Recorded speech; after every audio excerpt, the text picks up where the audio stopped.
অপূর্ব সৌন্দর্যের কারুকার্য খচিত তালাবওয়ালা জামে মসজিদ, খুলনার দারুল উলুম মসজিদ। মসজিদ এলাকায় প্রবেশ করতেই চোখ জুড়িয়ে যায় সবার। কৃত্রিম কারুকার্য এবং প্রাকৃতিক সৌন্দর্যের একাত্মতা ঘটায় অপরূপ এক মোহনীয় পরিবেশ বিরাজ করছে এই মসজিদে। এই মসজিদে সহজেই দেখা মিলবে অর্কিড, বনসাই, সাইকাস, পাইনান সহ নানা ধরনের শোভা বর্ধনকারী উদ্ভিদের।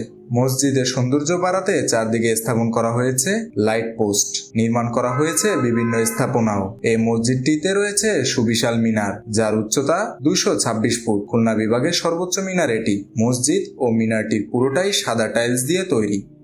আমার খুব ভালোই লাগে এবং বিভিন্ন জায়গাতে বাইরের থেকে লোকজন আসে, তারা এই মসজিদ দেখে এবং বিভিন্ন তথ্য নেয় এবং সবাই ভালো বলে। আমারও তখন ভালো লাগে আর কি।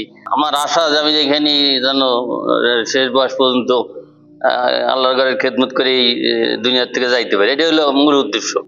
মসজিদের প্রধান গেটকে বলা হয় তালাবওয়ালা শাহী গেট। মসজিদ সংলগ্ন রয়েছে বিশাল মাদ্রাসা, যার নাম জামিয়া ইসলামিয়া আরাবিয়া দারুল উলুম মাদ্রাসা। মসজিদ ও মাদ্রাসা প্রতিষ্ঠাতা এ অঞ্চলের বিখ্যাত দানবীর মরহুম আব্দুল হাকিম জমাদ্দার। মিনার ছাড়াও মসজিদটিতে রয়েছে 4টি গম্বুজ, যেখান থেকে প্রতিদিন 5 বার আজানের ধ্বনি ছড়িয়ে পড়ে। এছাড়া এখানে রয়েছে আধুনিক শৌচাগার, অজুখানা, গোসলখানা। মেম্বরে থাকায় ইমাম সাহেবের জায়নামাজের নিচেই আছে সুবৃহৎ রয়্যাল বেঙ্গল টাইগারের চামড়া। মসজিদটির চারপাশে দেওয়ালে শোভা পাচ্ছে হরিণের চামড়ার ওয়ালমেট, যেখানে খোদাই করে লেখা আছে বিভিন্ন ধরনের কোরআন ও হাদিসের বাণী। মসজিদটিতে রমজান মাসে তারাবির নামাজ অনুষ্ঠিত হয়। সাধারণ নিয়মে 27 রমজান এখানে কোরআন খতম করা হয়। প্রাচীন এই মসজিদে 2000 মুসল্লি একসঙ্গে নামাজ আদায় করতে পারেন।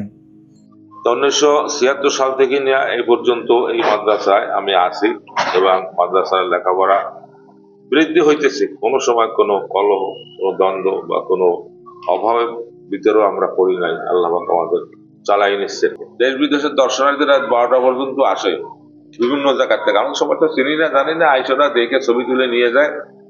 বিশেষ করে ঢাকার থেকে বেশি আসে, ঢাকা, রাজশাহী, রংপুর, তারপর চট্টগ্রাম এই, এবং বিদেশি কোনো পাকিস্তান বা ভারতের কোনো আলেম ওলামা আসলে অবশ্যই তার এখানে আইসে মেহমানদারি। আমি এটা কামনা করি আমার মৃত্যু পর্যন্ত আমি এখানে থাকতে পারি, খেদমত করতে পারি। আইসা আমি করি, কারণ আমি ছোটবেলার থেকে আসছি। 1976 সালে তখন আমি এখানে তৃতীয় জামাতে পড়ি। তারপরে আমি এখানে ধরেন পাস করার পর থেকে এই পর্যন্ত খেদমতে নিয়ে যেতে আসি। মসজিদের 5 ওয়াক্ত দায়িত্ব ছেড়ে দিতে, এই জন্য আমি কষ্ট হয়ে যাবার না, জুমা পড়াই প্রতি।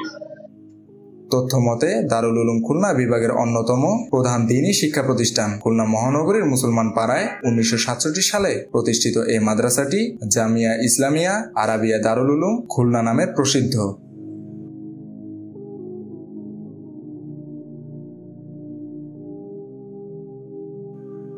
মেহেদী হাসান বাপ্পি, খুলনা গেজেট।